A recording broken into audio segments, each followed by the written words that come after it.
오늘의 묵상 한장은 창세기 34장입니다. 오늘도 생명의 말씀과 기도의 능력으로 천국을 실감하는 은혜가 있기를 원합니다. 창세기 34장 이 내용은 크게 두 문단으로 이렇게 살펴볼 수가 있습니다. 1절부터 12절까지는 이제 세겜이 디나를 이렇게 강간하고 청혼하는 내용이 소개가 되어 있다면 13절부터 마지막 31절까지는 이제 할례를 통해서 세겜 거민을 이렇게 학살하는 그런 내용이 31절까지 기록되고 있습니다. 특히 34장의 경우를 살펴보면은 1절부터 마지막 31절까지 전체 문장 속에서 주어가 바로 사람이에요. 하나님이라는 단어가 나오지 않습니다. 그렇기 때문에 전체 내용이 참 암울한 내용들로 기록이 되고 있습니다. 자, 1절 내용을 보면은 레아가 야곱에게 낳은 딸 디나 이렇게 소개가 되고 있습니다.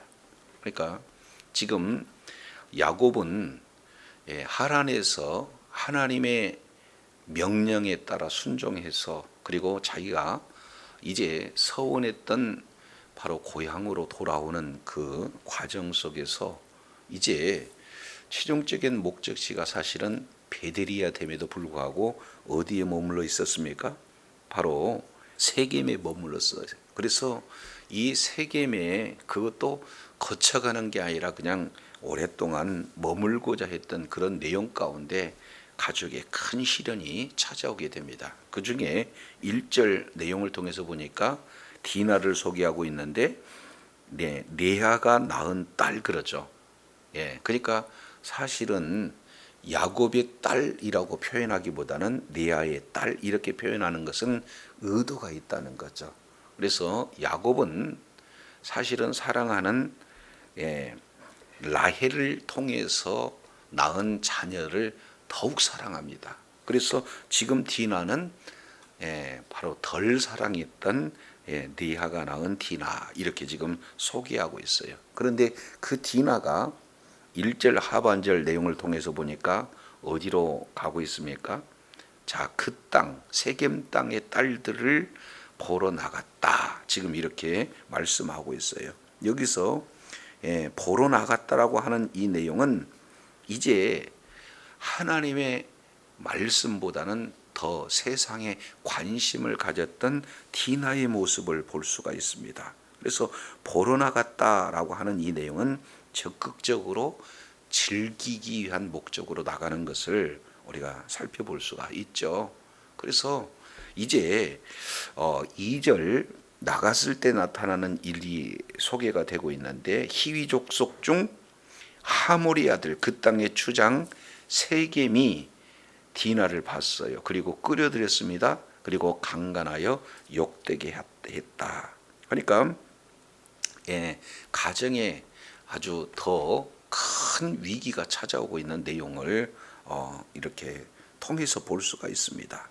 그래서 여기에 추장 그랬으니까 그 지역에서는 굉장한 권력을 쥐고 있는 그런 자잖아요. 근데 그런 권력을 가지고 오히려 이제 쾌락과 폭력을 일삼는데 이렇게 악하게 사용하고 있는 그런 모습들을 보아요. 그런데 3절 내용을 보면은 자, 어떤 일이 벌어집니까? 그 마음이 깊이 야곱의 딸 디나를 연연했다.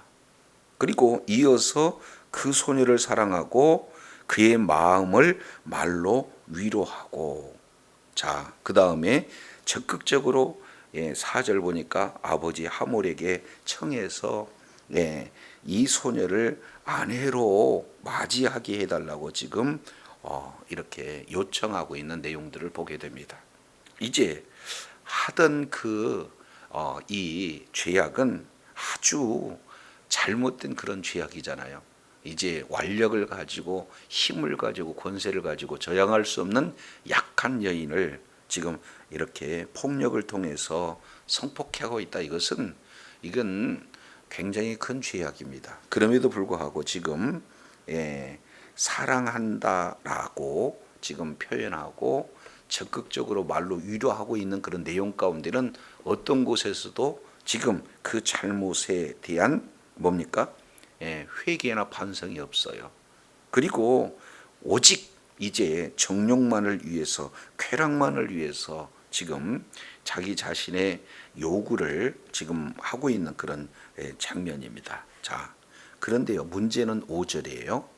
자, 5절 내용을 보면 야곱이 그 딸 디나를 그가 더럽혔다 함을 들었으나 자기 아들들이 목축함으로 그들이 돌아오기까지 뭐 했다는 거예요? 잠잠했다는.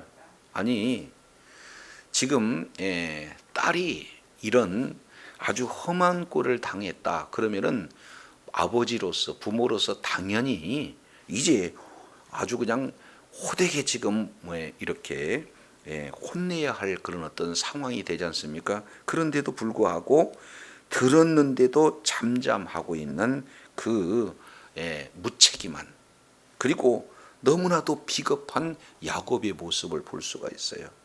사랑하는 바로 라헬의 자녀가 아니었기 때문에 그럴까요? 지금 아주 부모로서 할 수 없는 그런 반응을 지금 나타내고 있습니다. 근데요, 반면에 6절, 자, 이방인인 그 세겜의 아비 하물은 어떻게 반응합니까?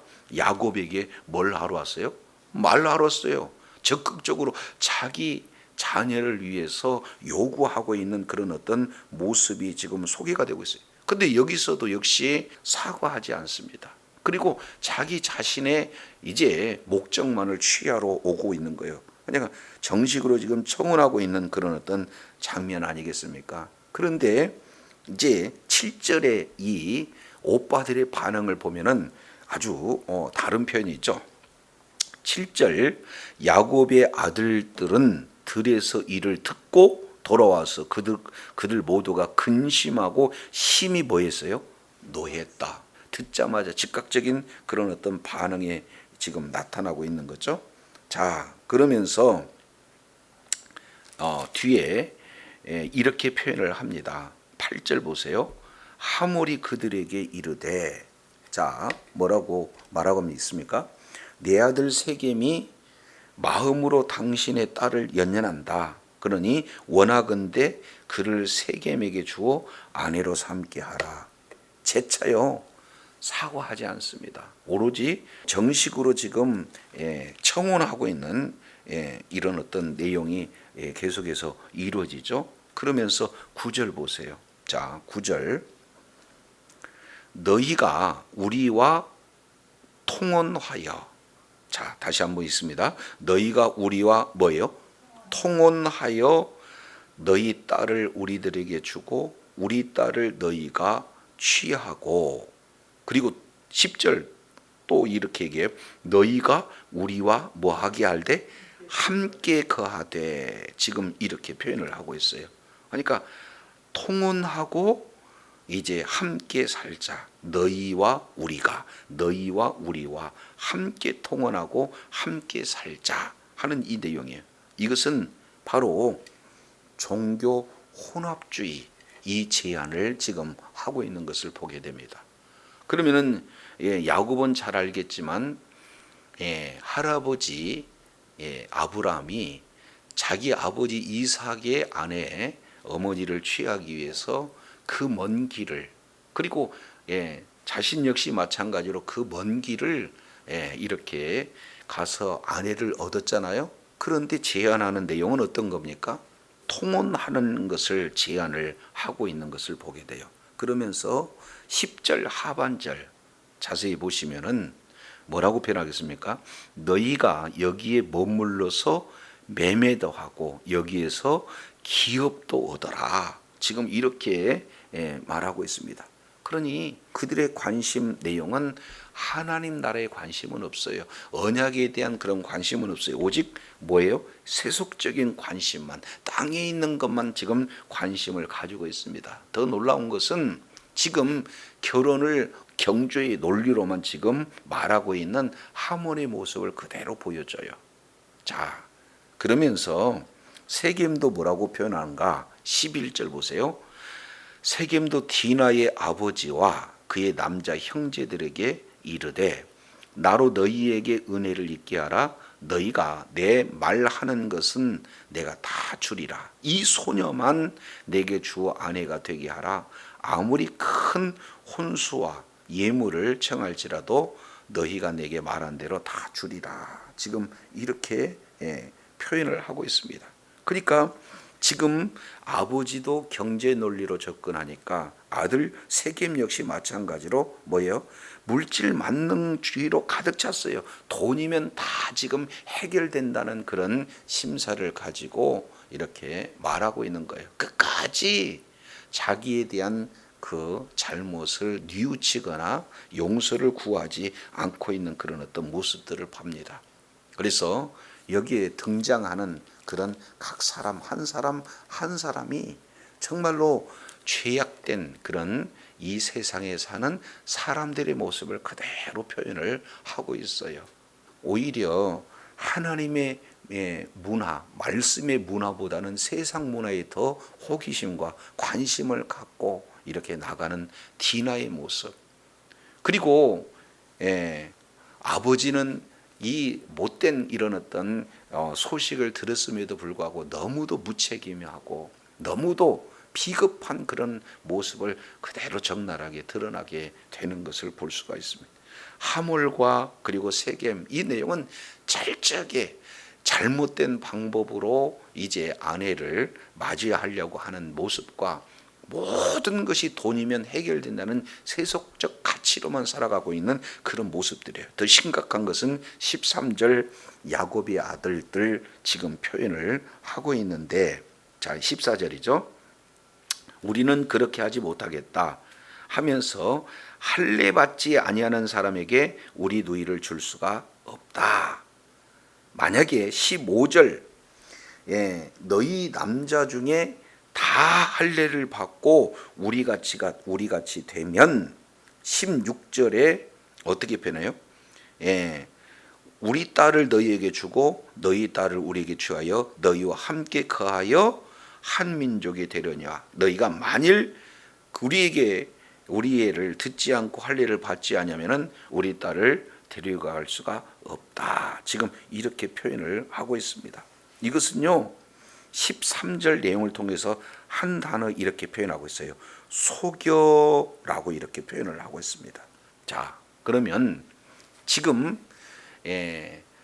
누이가 더럽혀진 그런 어떤 상태가 되어지는 거고, 그리고 철저하게 돈으로 흥정하고 있는 이 결혼 자체를 돈으로 흥정하고 있는 이런 자들의 지금 할례를 조건으로 세워서 속이고 있어요.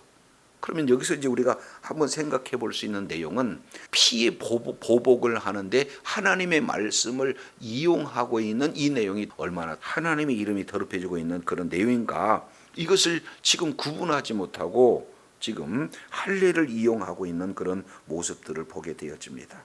그래서 할례가 그들에게는 흥정의 도구가 되어지고, 할례가 그들에게는 복수의 수단이 되어지고, 할례가 결국에는 사람의 이제 목적을 이루기에 이렇게 사용되고 있는 그런 아주 참담한 모습이죠.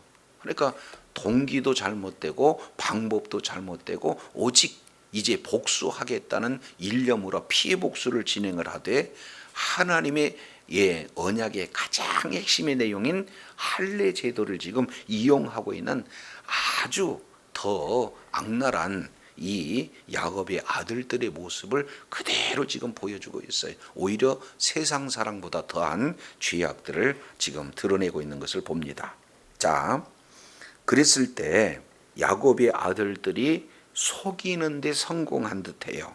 자, 18절 좋게 여겼다 이렇게 표현을 하죠. 그래서 20절 보세요. 하몰과 그의 아들 세겜이 성물에 이르러 그 고을 사람들에게 말하되, 그러면 결국 자기가 자신을 잘못해 놓고 자기의 목적을 이루기 위해서 사실은 공동체에 큰 사실은 뭐예요? 피해를 입히는 그런 모습이 하몰과 그의 아들 세겜이 지금 취하고 있는 내용입니다. 자, 그러면서 21절부터 23절까지 어떻게 지금 고을에 있는 그런 사람들을 설득하고 있는가, 그 설득의 과정 네 가지 모습을 우리가 살펴볼 수 있습니다. 자, 21절 보세요. 자, 21절 내용을 보니까 이 사람들은 우리와 친목하고 그리고 이 땅은 넓어 그들을 용납할 만하다, 이렇게 얘기하고 있습니다. 그러니까 첫 번째 어떤 내용입니까? 적대시지 않고 침묵하면서 살아야 우리 고을이 더 안전하지 않겠는가 하는 안전 논리를 내세웁니다. 이어서 중반절에 이렇게 표현하고 있죠. 그들이 여기서 거주하면서 매매하게 하고 우리가 그들의 딸들을 아내로 데려오고 우리 딸들도 그들에게 주자. 지금 이렇게 얘기하고 있어요. 두 번째는 경제 논리. 우리끼리만 있는 게 아니라 저들과 매매하게 되어지면 더 좋지 않겠느냐. 두 번째 경제 논리를 가지고 설득하고 있습니다. 세 번째 22절에 이렇게 기록되고 있죠. 그러나 우리 중에 모든 남자가 그들이 할례를 받은가 같이 할례를 받아야 그 사람들이 우리와 함께 거주하여 한 민족이 되기를 허락할 것이라. 지금 할례를 이렇게 받되 조건부로 지금 우리가 받자. 그러면 나타나는 최종적인 내용이 바로 23절에 이렇게 기록되고 있습니다. 그러면 그들의 가축 그리고 그들의 재산, 그들의 모든 짐승이 다 우리의 소유가 되지 않겠느냐. 다만 그들의 말대로만 하자. 그러면 우리와 함께 거주할 것이다. 그건 결국 그들의 최종적인 논리는 어떤 내용입니까? 탐욕으로 지금 가득 차 있는 거예요. 그러니까 가장 설득력 있는 내용은 뭡니까? 탐욕이에요, 탐욕. 그죠? 그런데 여기서 보니까 사실은 13절에 야곱의 아들들이 세겜과 그 아비 하모리를 속이는 것 같은 내용인데 결국에는 또 뭐예요? 속고 속이는 그런 내용이 연속해서 지금 이루어지고 있는 그런 내용이 되어집니다. 그래서 세겜 사람들이 물질에 탐욕으로 가득 차 있다는 그런 어떤 내용의 그 관심사, 그런 어떤 내용을 간파하고 교묘하게 지금 세겜이 그런 그들을 설득하고 있는 내용이에요. 그래서 결과 모두 다 설득 효과로 24절 성문에 있는 모든 남자들은 할례를 받습니다. 자, 그래서 피의 복수가 이루어지는 장면이 25절에 기록되고 있죠. 자, 제3일에 미쳐서 그들이 고통할 때, 그러니까 남자들의 그런 어떤 표피를 베는 할례, 그 내용의 가장 고통이 3일째라는 거죠. 여기에. 그래서 이제 사실은 건장한 남자다 할지라도 제 힘을 발휘할 수가 없는 그런 상태, 그만큼 고통스러운 상태가 되어지는 거죠. 자, 그랬을 때 야곱의 두 아들 디나의 오라버지 이렇게 표현하고 있습니다. 그러니까 직접 친오빠 둘일 시므온과 그리고 레위, 바로 레아를 통해서 낳은 그런 어떤 자녀들이잖아요. 그런 자들이 각각 칼을 가지고 가서 이제는 그 성읍을 아주 기습 공격해서 모든 남자들을 다 죽이고 있는 그런 내용이에요. 여기서 문제는요, 자, 아무리 이방이다 할지라도 창세기 17장 내용을 통해서 살펴보면은 할례를 받은 자는 이제는 뭐가 되는 겁니까? 언약 백성이 되는 거예요. 그래서 할례를 통해서 속였지만 할례를 받는 그 자들은 언약 가운데 들어와 있는데 결국 시므온, 레위 이 자들은 칼을 통해서 이제는 어떻게 됩니까? 사람들을 지금 죽이고 있는 그런 어떤 모습들을 보게 되어져요. 그래서 훗날 창세기 49장 5절부터 7절까지 이 내용을 통해서 보면은 야곱이 이 내용을 가지고 자녀이기는 하지만 축복 대신 저주한 그런 어떤 내용이 소개가 되고 있습니다. 그런데 얼마나 악랄한가 한번 보세요. 자, 26절 내용을 보니까 이렇게 표현을 하고 있어요. 칼로 하몰과 그의 아들 세겜을 죽였습니다. 그리고 디나를 세겜으로 데려오면서 자행하는 그런 내용이 어떻게 되냐, 성 시체 있는 성으로 가서 노략을 했어요. 그 노략하는 내용이 28절 29절 내용을 보니까 양소 나귀 성에 있는 것이든 들에 있는 것이든 모든 재물은 빼앗았다. 그리고 그의 자녀와 아내들을 사로잡고 집에 있는 모든 물건을 노략했어요. 죽이고 폭력하고 약탈하는 이런 어떤 내용이 시몬과 네일을 통해서 자행되어지는 내용이에요. 인간의 본성이 얼마나 악랄한가 하는 이 내용들을 지금 그대로 지금 표현을 해주고 있는 거예요. 근데요, 자 보세요. 30절 내용을 보니까 야곱은 시몬과 네이에게 이렇게 얘기를 해요. 너희가 내게 화를 끼쳤다. 나로 이 땅 사람들 곧 가나안 족속과 브리 족속에서 악취를 나게 하겠다.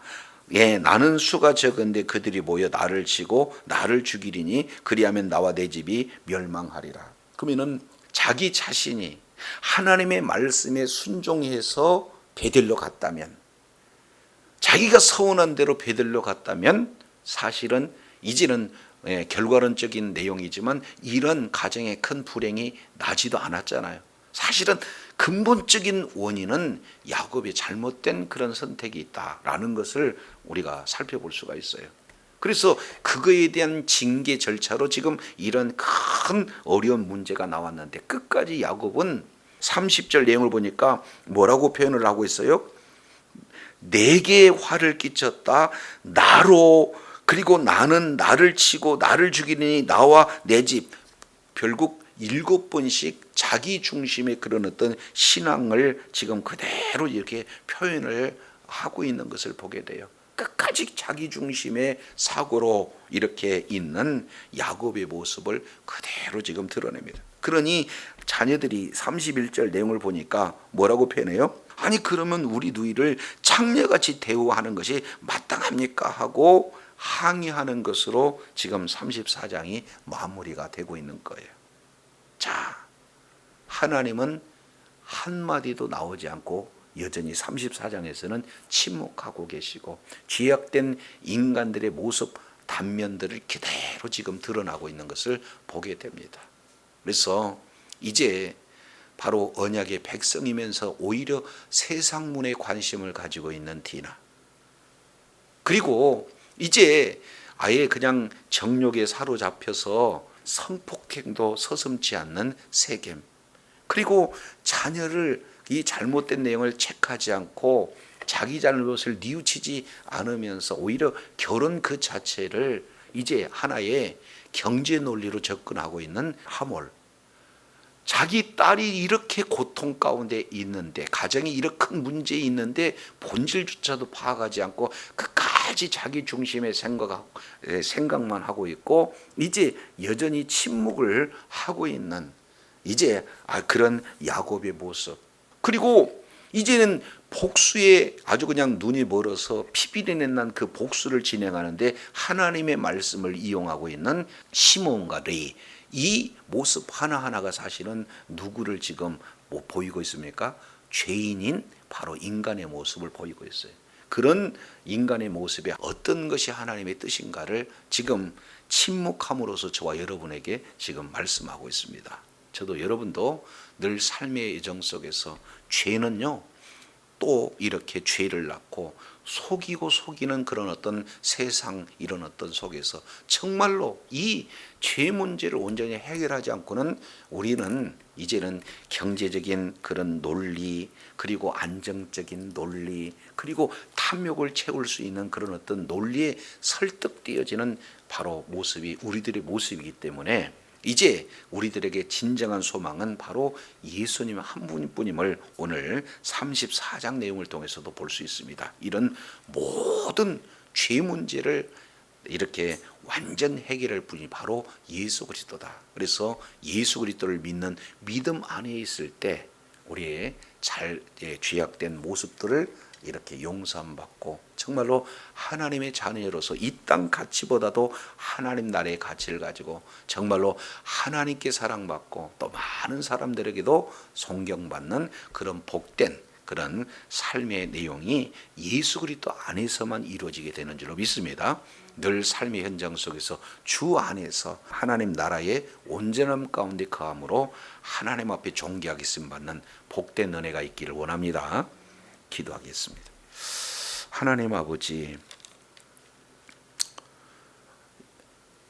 사람이 이제 주어가 되고 하나님께서 등장하지 않는 창세기 34장의 내용을 통해서 보면서 인간의 모습이 얼마나 어리석고 또 속고 속이는 이제 탐욕을 이루기 위한 그런 어떤 모습들이 얼마나 잔혹한가 하는 모습들을 우리가 살펴보면서 이제 디나와 그리고 이제 세겜과 하몰 그리고 야곱, 시몬, 레위 그 각각 주어지는 그런 죄악들의 모습을 이제 살펴보면서 바로 오늘 우리가 살고 있는 그런 인간들 모습 속에서 우리의 모습은 어떻게 되어지는가, 이제 하나님의 침묵 속에서 우리 자신을 이렇게 점검해 보게 됩니다. 예수 그리스도가 아니면 우리에게 소망이 없기에 날마다 삶의 현장 속에서 십자가 바라보고 정말로 이 땅 가치 이보다도 하나님 나라의 가치에 더 큰 소망과 비전을 가지고 날마다 이제 승리하며 하나님 앞에 존귀하게 쓰임받는 복된 은혜 가운데 거하게 하여 주옵소서. 우리 구주 예수 그리스도 이름으로 기도드립니다. 아멘.